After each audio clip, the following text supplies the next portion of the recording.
It's funny that I'm in my 30s. I'm just realizing that validating oneself is the most important thing I can do, anyways. So, what is the opposite of that belief? What's an empowering version? Ben, you said it. Remove one word. I am athletic. Oftentimes, it's someone previously in our life, whether they meant to or not, that planted the seed of a limiting belief. If you don't want that change to happen, truly, you're never going to make any sort of step, regardless if someone offers you something. Welcome to the Lunch Break ABCs. We are back again with our monthly show to bring you content that will help you to excel in your personal life and your business. The very fun part about this role that we play here on the Lunch Break team is you pick the topic that we're talking about. You vote from 4 different topics that Mr. Ben Albert posts on his LinkedIn page, and then we talk about that topic to help you to overcome, become stronger, or all of the above. I'm Brandon Eastman. We are here with Ben Albert, Christine Smith,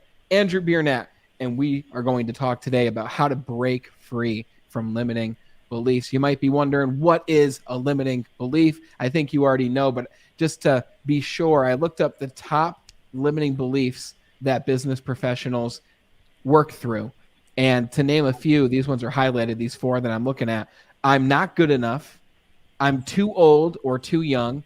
I don't have enough time. I'm not smart enough. I don't have enough experience. I'll never be successful. I don't have enough money. I'll never be one of the best. I'm not talented enough. I'll never be a great leader. If you notice one common thing amongst all these statements, most of them say I never, or I'll never, or I'm not, right? It's these definite statements that are mostly untrue. They're probably created out of thin air, and we're excited to talk about them today, as well as how you can break free from your limiting beliefs. So guys, I'm curious to hear from you. I see you first, Christine. Maybe you want to kick it off. What did you think when limiting beliefs won by a long shot? It was like 47% of people voted for this topic amongst the 4. What does that tell you? What are your thoughts on this topic? I mean, I'm not surprised. I mean, we all talk about the things that we don't think we can do, right? All the time. Like, oh, I can't do that. And it's interesting because, like, that conversation is something that we try and teach our kids, right? Like, don't say can't and won't, right? We want to always be, like, positive and like, hey, you can do those things, yet we don't always practice what we preach, right? It's so hard, especially when you get into the business world and you own a business and there's all these things like attacking you all the time. And some days you're like doing really good, right? Like you're getting things done and everything's going your way. And then literally the next day, all of a sudden it's a train wreck. And you start the day and, you know, like how I started my day yesterday, my daughter like completely threw up on me all the way. I had to shower again to start my day, right? So, and it can get you down. It's very, like it wears you down very mentally and emotionally to have to go through that process over and over and over again. And I think some of us feel very stuck in like that hamster wheel, right? So when you get stuck in that hamster wheel and there's no one there to help you get out, or go to a different wheel, I guess, you know, it can be very hard to get yourself out of that, like that rabbit hole. I think we all do that. And especially if you are involved in a lot of different things and you have a lot of things going on in your life, you don't always have time to think about it. Like, oh, hey, I didn't do what I thought I could today. I wasn't as successful today. I couldn't do that one thing, rather than looking at the things you did do that day, even if they seem small. I know that's something that I've had to change frame of mind for myself. Like, hey, you don't always have like life-altering days, but that doesn't mean it wasn't something that was pushing you forward. So it's a huge struggle. Everyone has that struggle. And I think there isn't a cookie cutter, like even when whatever we talk about today, right, is going to be based off of how we each individualize it and deal with it. And I think sometimes people are just kind of, you know, looking for those types of answers. Like, how is this going to work for me? And is that something I can immediately apply? Is this going to just fix everything? I'm going to say, no, there is not like, hey, you just do this thing and you're good, right? It's not that at all. Everything is highly personalized and highly modified based on how you do things and how you live your life. But hopefully some of the ideas that we talk about today can at least be helpful for people moving in the right direction. Hey, I'm curious. So what have you, Ben or Andrew, have you guys faced a limiting belief that you've worked through, you've gone over, or maybe you still even have? What was it? Sure. I'll talk about a very current one. So even as we grow and develop, I think you just continually come up against new limiting beliefs. And sometimes the same ones circle back. So mine right now that I've been telling myself for a while is I don't have enough time. I don't have enough time to do the stuff that I want to do. And I do. I just need to find it. And so I recognize that at a service level, but I've been really focused on a few particular things. I've been focused on doing my career and my job, my day job, well. I've been focused on family and really being there and being present, especially for my daughters, right? But a couple other things, I need to give my wife more focus in that focus time. And I also need to give my dreams more focus as well. And that's where I've been challenged lately, has been finding times both to make sure that my spouse is feeling connected and love from me. And really that is just with time and focus time together. And the other piece is, man, when am I actually working on these big ambitions I have? When am I actually writing my next book? When am I actually working on my next project? And, for me, it's come down to, I just don't. And so I was like, okay, well, what am I going to do about this? Right. I've thought about it and thinking about it didn't change anything. So like, okay, I need to equip myself, or I need to refresh myself, or I need something to shake up my routine, something to make things different. So I started re-listening to a new classic. It's called Essentialism. And for those who have never heard of it, a fantastic book, would highly recommend it. It's actually probably coming up on 8 or 10 years old at this point. And for me, it was one of the first books I listened to on like my personal development journey. And a lot of it really boils down to making difficult decisions and saying yes to certain things and no to certain other things. And there's a line in there, something along the lines of you can have or be anything, right? You can have anything, you can be anything, but you can't do everything. You can have anything, but you can't do everything. And so that concept is, okay, what is it that I do want? What is it that I do want to pursue? And what are those things that are getting me there? And what are those things that are not getting me there? Because I'll tell you, watching TV shows late at night and then waking up later in the morning the next day, like that's not getting me where I want to go. And I've been kind of making a mental list, and I'm actually going to go and make a physical list as my next step. So actually write out a physical list. What do I do in a given day? What do I do in a given week? And which of these things are essential, and which of these things do I need to reevaluate and find either a space for and contain them, or find a space not at all, like in the garbage, like let's just not do that anymore. And so that's kind of where I'm at. And so my thought is, for those that are stuck, or you are finding you have a limiting belief in some area, I think education is probably the next step, is figure out, okay, if you are stuck, you haven't gotten unstuck, it's level up in some way, whether you're going and reading a book, whether you're going and finding another expert, whether you're just being deep into the topic and figuring out, well, how can I get more time, if that's your limiting belief, or how can I have more self-worth, how can I blank, right? Whatever your current limiting belief is, I think we need to work on sharpening the saw before we can go and make the changes we need to, because if we had the equipment to get it done, we would have gotten it done already. And so if you're still stuck and you're not getting it done with your same techniques, you need something new. You need something different. I love how you mentioned, fighting for what we want to accomplish, sharpening the saw. Just by happenstance, I was listening to Jim Quick on Being with Jay Shetty, and I actually wrote this down because I don't want to mess it up. He said, literally, if you fight for your limitations, you get to keep them. If you fight for your limitations, you get to keep them. So we get to keep what we fight for. And it's interesting because there's kind of a validation bias that when I say I'm not a good public speaker, I've never been a good public speaker, I'm shy, there's this negativity bias that we're all drawn towards. And it's actually validating if I go up and I bomb the public speaking engagement, because I've already determined that I'm not good at it.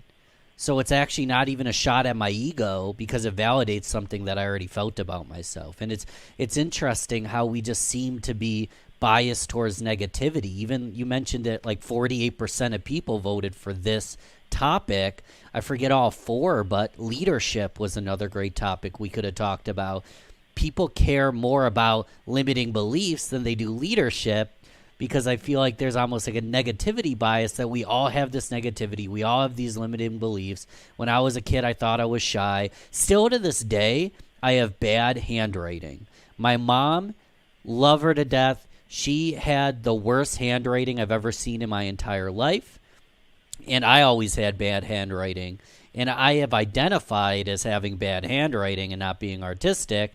And still to this day, I've noticed that the more that I type, the more that I talk, the less I write, the worse my handwriting gets. And I'm not even, this is literally a limiting belief I have right now in a wall that I'm hitting currently, that my handwriting's getting worse. And one could argue that having good handwriting isn't going to change my life in the good or the bad in any way. But the fact that I identified as having bad handwriting only fed that, belief that I have bad handwriting. What's the point in taking my time to write slower? What's the point in hiring someone that could maybe, I can't even hold a pen right. I'm sure if someone taught me how to properly write, it would get better. So this is me kind of venting on a limiting belief I currently have, and how that I fed it and I fought for it and it got worse. And then the shyness limiting belief, I'm here today speaking. I've done public speaking keynotes, all because I chose not to feed that limiting belief. And I did what Andrew just mentioned, and I fought for the things that I wanted, and that was to get better at speaking. So that's a lot. I'm curious, any thoughts on that? I mean, this reminds me of like the comfort conversation. Mm, So I think a lot of people like this topic too, because the validation that not only other people are dealing with it, but that, oh, they're dealing with it, but like, I don't really have to do anything about it type of mentality. Like, it's too hard to get out of it, right? Even though I'm going to hear these things of possible solutions, sometimes those limiting beliefs are things that we actually don't want to change because they're very comfortable for us.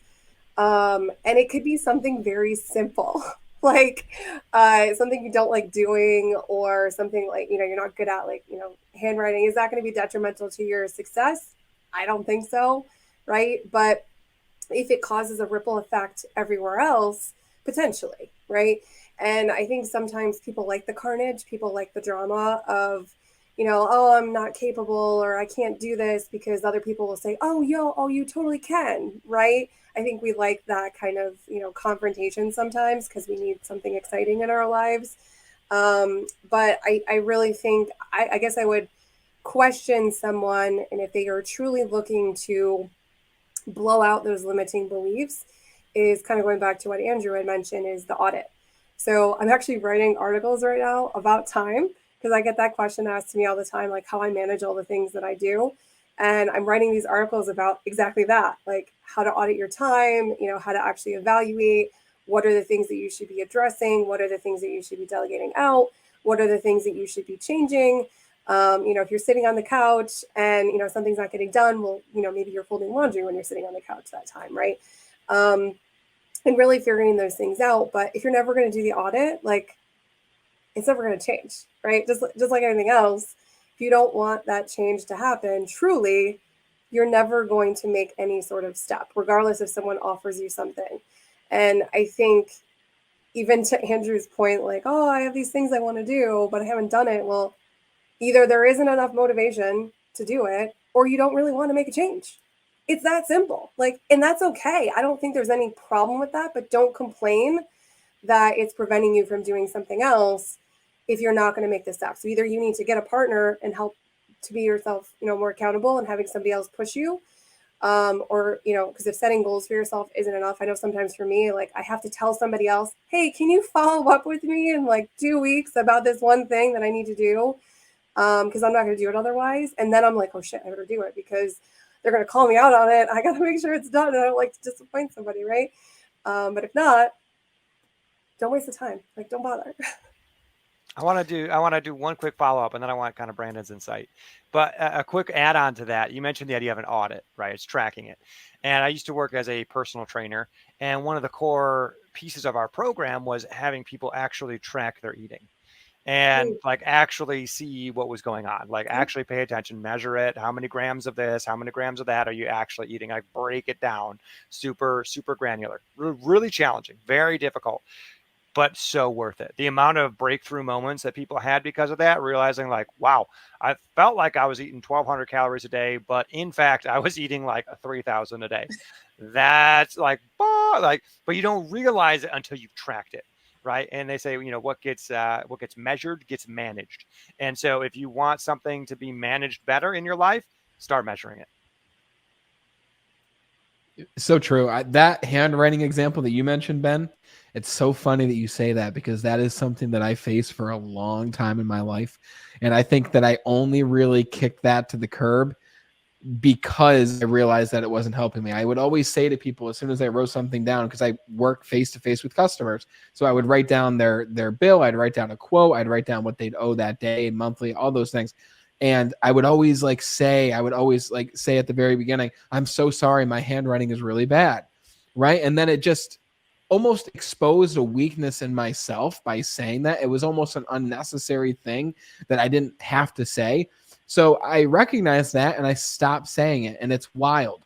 After I stopped saying it, people started to point things out about my writing in real time. They would say things like, wow, you write very differently compared to most people. And it's true. I never realized why my handwriting looks different. I just always thought it was bad, but it just looks different because I write things in almost a backward way. Like I write A's completely backwards from the way that other people do. I write D's completely backwards. So a lot of my letters are actually written in a backwards way, which you can see when you look at it, but you wouldn't know unless you watched me write. So that, for years and years and years, saying my handwriting was bad, limiting belief, almost exposed a weakness in myself, and it kind of put me at a disadvantage first thing. And Christine, you're 100% on point. I was literally freaking out when you probably saw me. I was freaking out when you were like essentially saying that people create limiting beliefs to get attention, right? I think two things about limiting beliefs. They do it to get attention. And the second one is they do it as an excuse to not take the action necessary to go from where they are to where they want to be. And I don't say that in judgment, because I was that person before I actually networked. Like Christine, you introduced me to the world of networking in a giant way. Oh, wow. There's a giant spider on my ring light right now. That's super creepy. Ugh, I do not like that. I might disappear after this for a few minutes. Wow. Anyways, so Christine, you introduced me to networking in a big way. But the first time I actually networked was in 2019 at a National Speaker Association event. And I was 24 at the time. And I had never been around groups of people like this. And everyone in the room is literally like 30 to 40 years older than me. So this was like a foreign thing to me. And I was by myself, not talking to anybody, when this gentleman named Rob Thomas, a networking guy, I think you know Rob Thomas, came up to me, introduced himself. And he was like, hey, I noticed you're not talking to anybody. What's stopping you from going up to new people and starting conversations? He called me out. And I was like, oh man, I said, I'm just nervous to have conversations with people. All these people are light years ahead of me in business. Fast forward, I realized that a lot of people there, while they were older, were actually at the same exact place that I was in business. I just assumed because they were older that they were farther ahead. But I looked at him and I said, I don't think people will take me seriously because I am too young. My limiting belief was I am too young to be taken seriously. And he looked at me and he literally said, I didn't think that about you. He said, you need to throw that out because that's the last thing I would ever think about you. No one here is going to think that you are too young. He's like, throw it out because it's not true. Verbatim. And I was like, whoa. And I kind of felt attacked in the moment. But now I look back and I'm like, I'm really glad that he said that, because that then gave me the confidence I needed to start going up to new people. Right? In sales, when I started in sales, I didn't think I was too young. I was 18, earning as much as some people in their 30s, 40s, and 50s were, because I didn't have that belief. So that for me was almost an excuse to not meet and network with new people. And once Rob Thomas, that gentleman from the story, knocked out those legs underneath that disempowering belief, I literally took actions that I've never taken before. So I resonate with both what everyone here is saying so far about these limiting beliefs. They're so powerful, but they generally and most of the time have no legs to stand upon. I have a quick question for you, Brandon, and the whole group as fellow, poor handwriters originally. I haven't sent out handwritten notes like at all. And it's such common advice that in such a social world, send out handwritten notes, send out handwritten letters. It's a great way to stand out from the noise. The mailbox is an uncrowded channel. You can send someone a personalized note. And I don't do it because I have bad handwriting, but I'm curious and I need to try it if that possibly not great handwriting is actually a gem, because people will be like, wow, that Ben, his handwriting's not the best, but he still took the time to write this anyways. I'm kind of curious that it's objectively messy, but my possibly messy handwriting actually makes me stand out, because it's great to get a letter from someone with perfect handwriting, but it's like, wow, Ben can barely even write a word, but he still took the time to write me this letter. I almost think that stepping into that place where I might feel messy might actually make me stand out even more if I did it. Yes. I don't know. Yes. There's some whole careers built around that. Just look at doctors. Yeah. I don't think that's why they got that job. Okay. It's a different thing. Okay. But no one complains. I mean, I think the biggest thing about this is that, and Brandon kind of talked about it with his story, right? Is we put this light on ourselves for the things that we see as flaws or criticisms, right? I mean, I could go and say, like, Brandon has seen me in person, like, I'm not short. I'm 5'11", okay? If I wear heels, I am 6'3", right? I tower. I'm not like a small person in any shape of the matter, right? And I can tell you for years and years and years, it was an issue to like walk into a room. Like, I can't like slide into a room and like sneak in. There's no way for me to do that, right? And so I started using it as an advantage. Like, all right, let me see what I'm looking at, and kind of go into the groups that I want to go into, right? And make like somewhat of an entrance.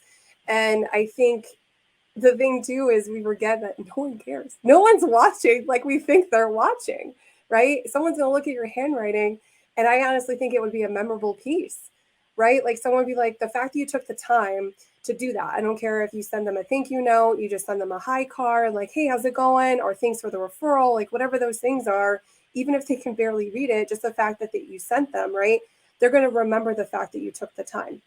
And like Andrew said, like doctors have like the worst handwriting in the world. And no one's like, oh, well, I'm never going to go see him again. Like, no, you didn't go to the doctor because he has terrible handwriting. You went to the doctor because of what he does for a living, right? Just like people go to you because of your expertise and what you do for a living. So, I wouldn't worry about like the handwriting piece. And I definitely think you should be, putting those cards out there, because it'll definitely, people remember you for the things that you took the time to do. Hey, Ben, did anyone ever tell you that you had bad handwriting? Probably. This goes back to limiting beliefs. I don't remember a day where it was good. So probably from the moment I tried to write, when I was very young, I needed additional care. I was maturing slower than some kids. And this is me kind of psychoanalyzing myself. I can't go back to that time, but I imagine I see the progress of everyone around me, and I see where I'm at, and then I just kind of label myself as not as good as them, not as artistic, not as good with my hands. And I ended up getting really good with my mouth because I wasn't good with my hands. So it ended up serving me, but it's interesting. We'd have to do a psychoanalysis, but I can't remember a day where I was creatively inclined with my hands, and then that just became a way of being for me. And that's a limited mindset. That's not a growth mindset at all. 100%. I ask you that because I know this friend of mine, Vince, who he teaches people Brazilian jiu-jitsu, and he also has a gym that people work out at and all that jazz. And he had a lady who said to him that she couldn't do a specific exercise. And when she couldn't do it, he said, why can't you? And she said, well, I'm not athletic. Those 3 words. I am not, well, that's 4 words. I am not athletic. And he was like, really? He said, where did that come from? And she's like, what do you mean? He's like, where does that come from? Like, how do you know that you're not athletic? And this lady went way back in her mind and way back in her life to the baseball field. And she remembered when she threw a pitch and the pitch was bad, someone said to her, the coach, I think, which a person of authority, especially someone who she respected, said to her, "You're not athletic. Go back to the dugout." So throughout her entire life, this woman in her mind, without even consciously realizing it, was thinking to herself, "I am not athletic." Has that stopped her at the gym? Has that stopped her from going outside and exercising? Has it stopped her from even taking a walk or doing simple things? 100,000%. So I think one of the biggest things is this person didn't have awareness that limiting belief was even a thing. They were just subconsciously saying it over and over because it's something that was always there. So the most important step is awareness. My parents, believe it or not, they didn't know what they were doing, but my mom especially used to always tell me, Ben, this is why I asked you that question. She used to always say to me that my handwriting was bad. And she used to like say it like in a cute way, like, "Oh, you've got bad handwriting." And I always remembered that. And I brought it with me throughout my life, even when my handwriting got better, even after I was writing every single day. So we're carrying these beliefs around, and maybe they're not excuses. Maybe they're just something that we've lived with for so long in certain cases. And the first step is awareness of it. Like, how can you become aware, though, of something that you don't even realizing you're doing and or saying throughout your days? Can I make one quick comment? Because you mentioned 4 words, "I am not athletic." And I feel like she's just one word away from being athletic. And it's just dropping the "not." And as Ooh. soon as she asserts, "I am athletic," the entire mindset can shift and then we can enact. And I just want to throw that out there and then pass it out to you guys on how we can actually do that. Yeah, I have like so much to add to this. I could talk about this stuff all day long, but um so jumping off where you're saying, Ben, so this is something that I had to learn myself. I think a lot of these beliefs, one, they're not ours. They're actually other people, right? They're other people's opinions about the things that they think we're doing that are either incorrect, not what they consider, and I put this in air quotes, normal, right? Because normal is all relative. And we end up internalizing those things because usually it's a person of authority that has told us these things. Like I can actually explicitly remember like walking into, I went to a really large modeling competition when I was 20, and I was in Florida, and I was around literally top agents in the world. Like we're talking like Ford models, all the big places, right? And I remember this really short lady coming up to me, and I was really excited to meet her. And she literally told me, so I'm 20, okay, probably 25, 30 pounds lighter, okay, super tone, highly athletic. I was really into sports at that time. She said I was a plus size model at that time. I never forgot it. And she said that I was too big to be in the industry. I remember laughing in her face because I thought that was hilarious. I'm like, what? How am I like too big to be in the space? And it's interesting to see how far like the modeling world has come, right? But it always stuck with me. And I remember being kind of like pissed off about it and being like, well, I'm going to show her, right? I'm going to do it anyway. And I think some of the phrasing that changed for me was rather than saying like, I can't do something, I would say, I didn't learn how to do that as well as you. Or like I have a hip flexor issue.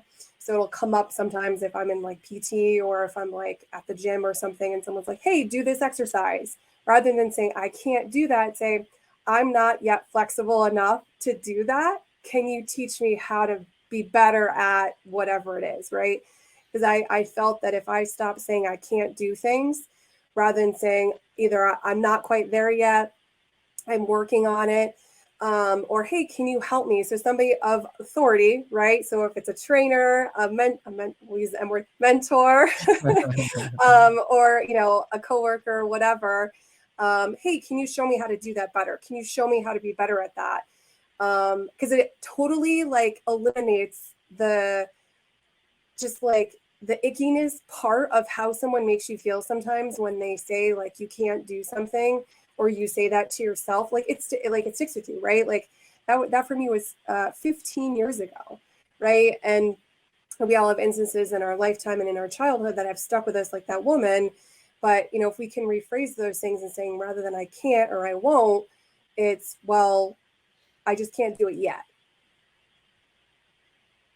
Yeah, Amy Fagan wrote, "We totally do that, don't we? Something that happened decades ago, and we let that dictate our entire life. Guilty of this." 100 emoji. Yeah, what's your limiting belief, Amy? What are you guilty of? Put it in the chat. Let us know. Let's put it out there, because the thing about that is, like, we're all in this together. We all carry these things through our life, and once we remove one, either consciously or subconsciously, another one tends to take its place when we get to that next chapter of life. So the awareness that we're all facing this puts us in a place of power. I remember reading a book by Tony Robbins. It's his biggest book in the 90s. He wrote it. I believe it's called Awaken the Giant Within. I'm pretty sure it's Awaken the Giant. And it's giant, this book. But the first chapter is literally all about the story we tell ourselves and limiting beliefs. He's like, that's the first place we have to start, because those are the filter that we are living our life under. So if you believe you can't do it, you're not going to take action. If you believe you're too young, you're not going to take action. Before action can happen, we have to replace those limiting beliefs with new ones. And it's such a simple concept of how he talks about removing limiting beliefs. And I'm curious to hear if you guys have a unique way of looking at these, or forming awareness, or removing them, or breaking them down. But he says first we must break down a limiting belief that we hold, and then replace it with an empowering belief. And he does this at his events too. He did it at Unleash the Power when I went with my wife. And he talks about your limiting beliefs as a table with legs, like we were just talking about. So for those listening, ask yourself, what is this belief that I'm carrying around that's stopping me from being where I want to be? And if you don't know, if it's not in your scope of awareness, then ask yourself, where do I want to be? Why am I not there? Right? That is a good place to find out what are your limiting beliefs. So think about your limiting belief as a table, okay? And the legs of the table are the experiences you've had in your life that are holding up that tabletop. And when it comes to mine as an example of I'm too young, what were the legs holding up that table? There were literally no experiences in my life where I was told that I couldn't do something because I was too young. Maybe when I was like really young and I wanted to do something and my parents were like, "Oh, you can't ride that ride jet," or "You can't do this." Maybe it was something that was subconscious, but I had no legs holding up that table. And as soon as I realized that, the table fell. Now, if you're not athletic, if that's your limiting belief, I am not athletic, what were the legs holding that table up? Well, this person's coach told them that they're not athletic. That's like a strong enough leg to hold up the entire table. Right? So what is the opposite of that belief? What's an empowering version? Ben, you said it. Remove one word. I am athletic. It's even easier to say. It's 3 words versus 4. I am athletic. And then ask yourself, what are some instances in my life? Maybe I don't remember them off the top of my head, but if I think about it, I will. What are some instances in my life where I was athletic? Wow, when I was a senior in high school, we had to run a mile because we had to, and I was one of the first people to run the mile. Wow, when we moved from one apartment to another and we couldn't afford the moving company, then I had to carry all the furniture myself. My husband and I had to carry it myself, right? So now you've got 2 strong legs holding up that table, and keep adding more and more experiences. You'll soon realize that you have more experiences where you are athletic versus not athletic. And as soon as your conscious mind recognizes that, the first table falls and you're able to build up a beautiful new marble table with indestructible legs of a belief that is actually going to serve you.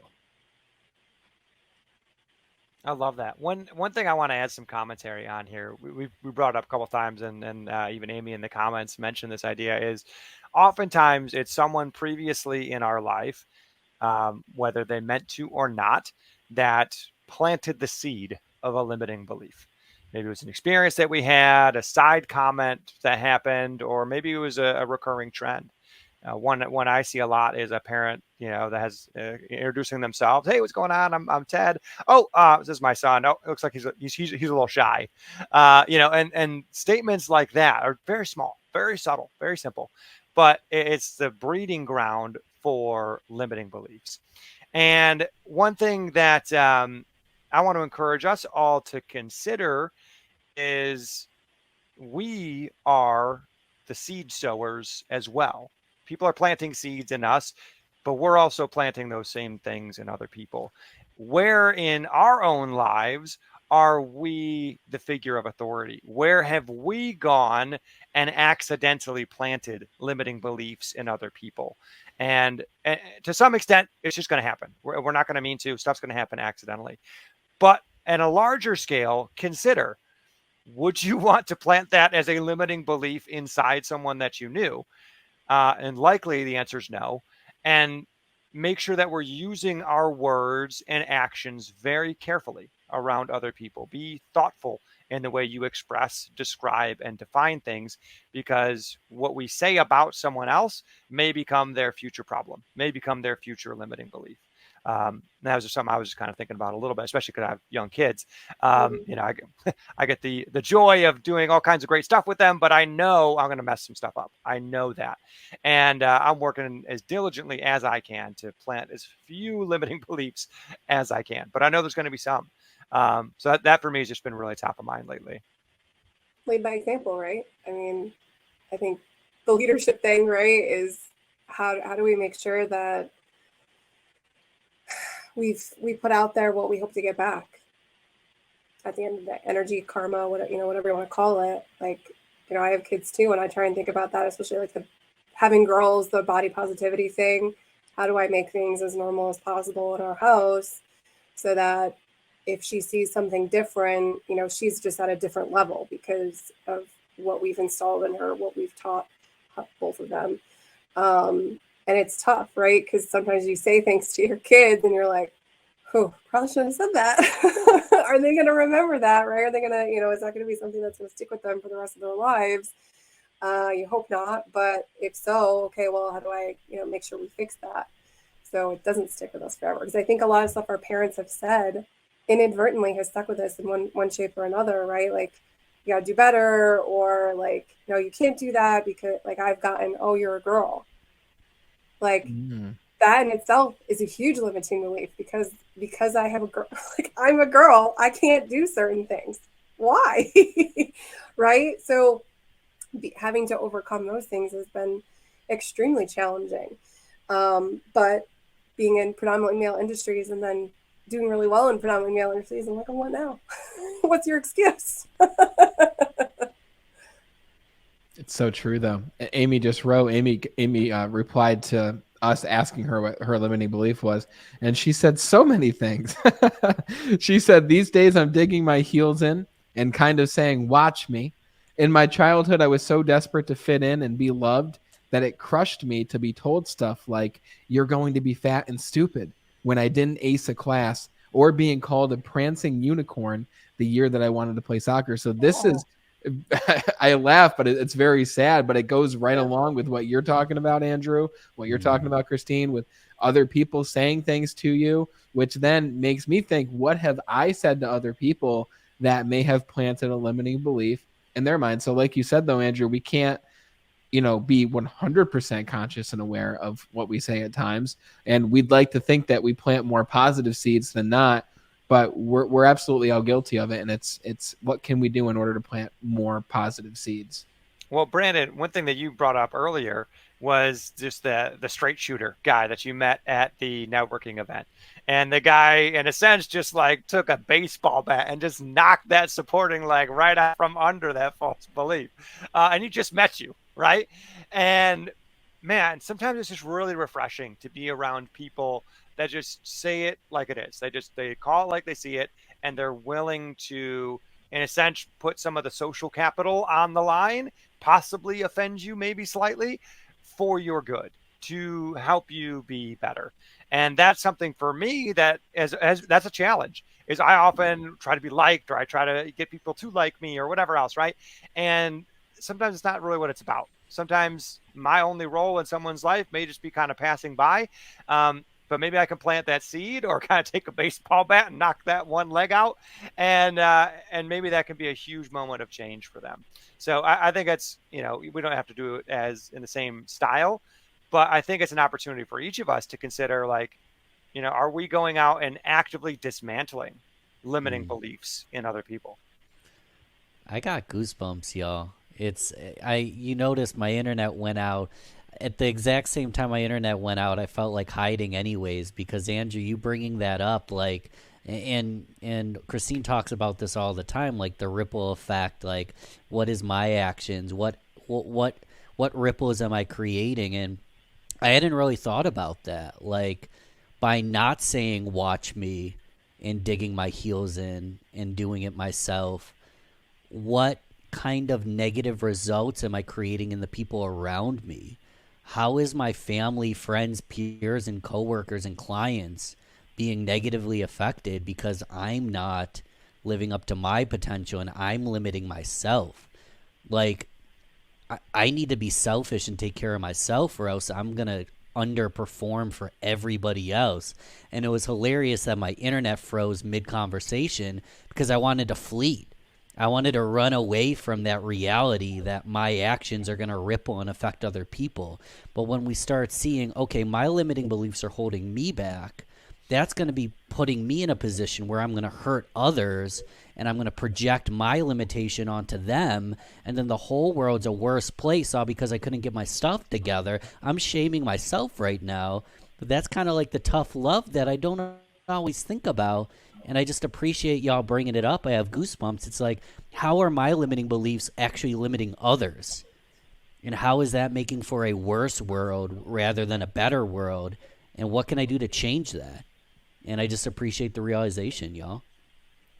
I think even blocking the stuff coming in, like I think Mm. it's important to have boundaries with people, right? Like either you don't, like if somebody keeps saying things to you that causes you to like retroactively react and go back into your little rabbit hole, or you're just like, oh my god, I feel so unconfident and I'm back to square one again. I've been working on this and now I'm back, right? Like those are people you shouldn't be around anymore. Like that's either people you need to remove, or you need to say like, listen, I know you think I can't do this, but I definitely can, and I would appreciate to have either more positive conversations, or I can't have these conversations with you anymore, right? I think that's part of like the limiting beliefs isn't just stuff that we believe, but the people around us believe things, right? And that rubs off on us inadvertently, kind of like what you're saying, Ben. And I think about the energy that you want to be around. Like there's a thing that I see around a lot on like Facebook and TikTok, and I think everyone knows like you're the culmination of the people you're around all the time, right? And what are those people talking about? Are they talking about how they hate their job, how they hate their wife, how they hate their kids, or are they talking about how to invest in real estate, or are they talking about like the things that they're doing with their business, and things that they're struggling with, but here's how they're trying to solve those things? Like, who are the people that are around you? Because I think if you're around people who are at least working on the things that might be somewhat limiting them in a degree where I feel like it's temporary, because I think there's things that come into our lives, right? And we're like, I don't know how to solve that yet, but I'll get back to it later, like, or it might be solved with something else, right?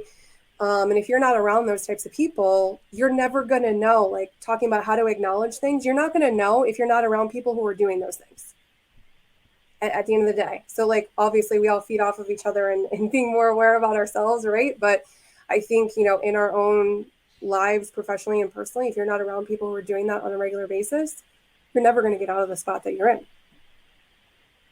It's so true.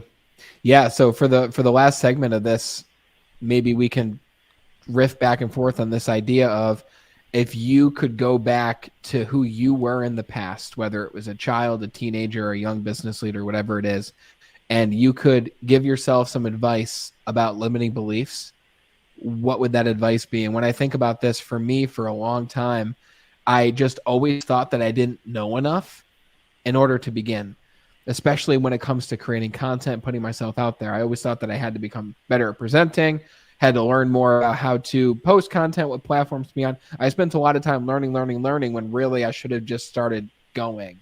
And only when I started going did I realize, man, I should have started doing this a long time ago. And I see even in others who are new to this, just like when I was, they keep trying to learn, go to events, go to seminars just to learn, but they never do anything with the learnings. And that was me. And if I could give any advice, it would be ditch the idea that you need to learn more. Just get started. These misconceptions in your mind aren't real. They're excuses, and move forward regardless of what that limiting belief is telling you. I'll go. I just know personally, as I've rationalized and strategized my way through this world, I start to realize more and more that all that seeking doesn't always fulfill me entirely.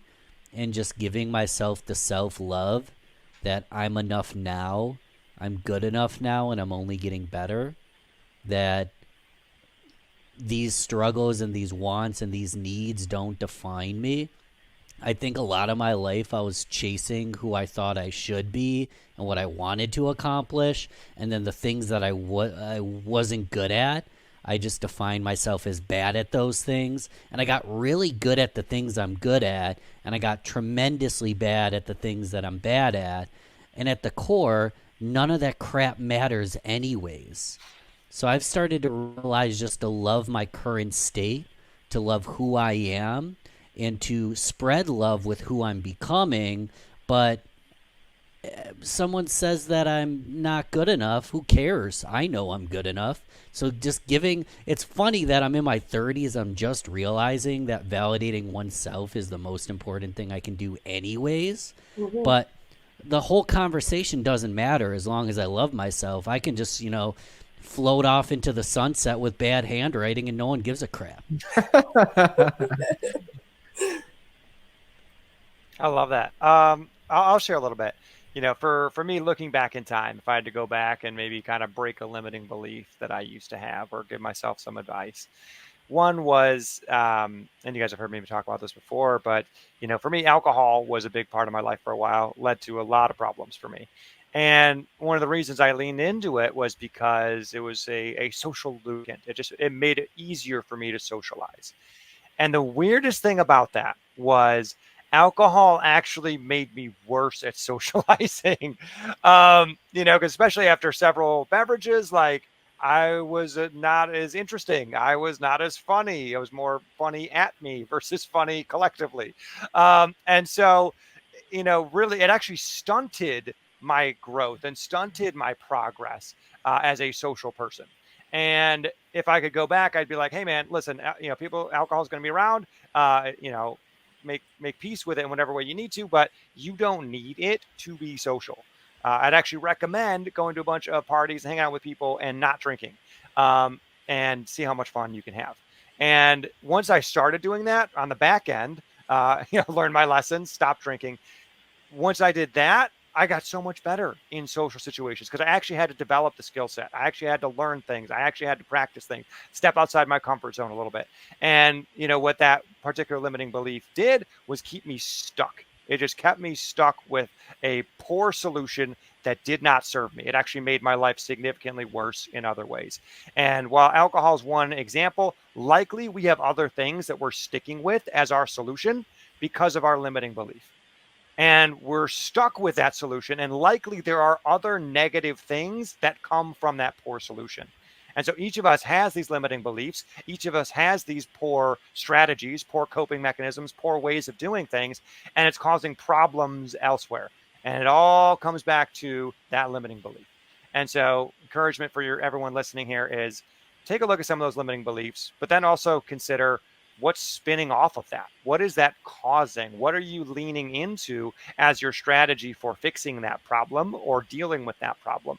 And likely that problem is just causing a whole bunch of problems in your life. And kind of like we mentioned, when you're keeping track of a diet or when you're keeping track of your time, measure the impact of some of these solutions that you have and see how it's impacting you. And you may be surprised at its, the impact it has in your life as a whole. Damn, mic drop on that one, bro. Right? How am I supposed to follow up with this? I'll just add the rephrasing because that's something that's been super impactful for me. So rather than saying I can't or I won't, or having other people tell you those things, you should say, when can I? When could I? Right? Because it doesn't mean, and those things may not be things you should be doing, right? Like, oh, I can't do a backflip. Okay, well, is that necessary for what you're trying to accomplish, right? Is that something you're going to want to practice and be better at? Like, it's okay if you can't do those things, right? But thinking about what are those things that you need to be doing, and if it's something that you need to work on, what are the things that you need to do, or who do you need to call to help you work on those things? Especially if it's preventing you from moving forward on whatever it is that you're trying to move forward on.